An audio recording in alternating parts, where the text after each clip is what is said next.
Staycation sa Tagaytay na perfect for couples, buong pamilya o barkada trip. Kung naghahanap kayo ng lugar na pwede kayo mag-bonding, mag-relax at mag-enjoy ng hindi masikip at hindi bitin sa amenities, baka ito nang hinahanap nyo. So ano, tara? Hello mga B!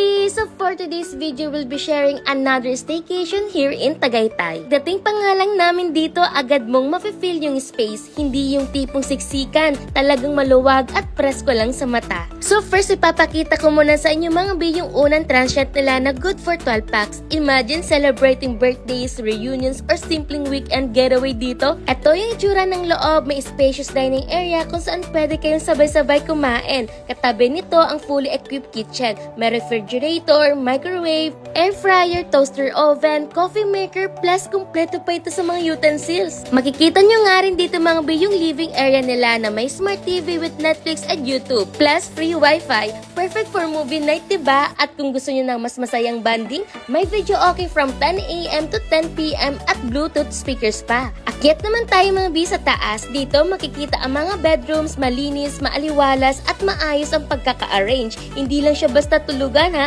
talagang komportable siya after a long day. Each room feels cozy and relaxing at syempre may sariling hot and cold shower. May towels na rin na provided kaya less hassle sa pag-empake. At alam niyo ba mga B, ang maganda pa dito, may sarili kayo ditong pool. Sakto ang size niya for chill swimming at bonding moments. Hindi man sobrang laki pero sapat para mag-enjoy ang lahat. At next up naman natin mga B dito naman sa Casarni. Halos parehong layout sa loob, spacious, organized at kumpleto rin sa essentials. Pero ang highlight dito, may sarili kayong jacuzzi. Yes, sariling jacuzzi. Perfect for late night relaxation habang malamig ang hangin ng Tagaytay. Kung mas intimate at mas cozy vibe naman ang hanap nyo mga B, bagay sa inyo. For 4, max of 6-pack siya. Modern ang design, relaxing sa mata at hindi overwhelming ang space. Complete din sa gamit, may smart TV, wifi, kitchen essentials, refrigerator at marami pa yang iba. At meron din ito sariling toilet and bath. At kaya mas tahimik at mas chill ang atmosphere. For couples naman mga B or small group of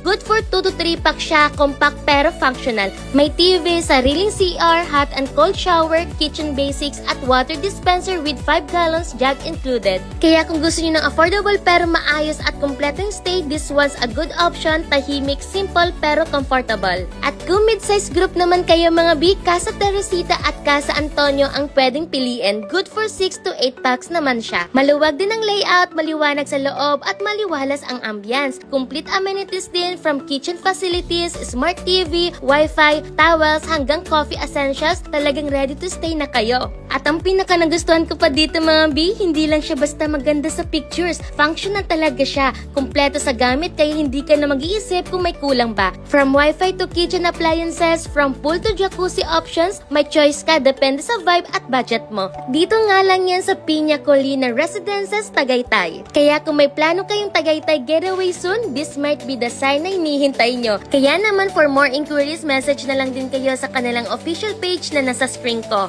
And for bookings naman ng mga B, ilalagay ko naman sa aking comment section ang kanilang Airbnb links. So again, this is Binibining April. Until next time, mwah!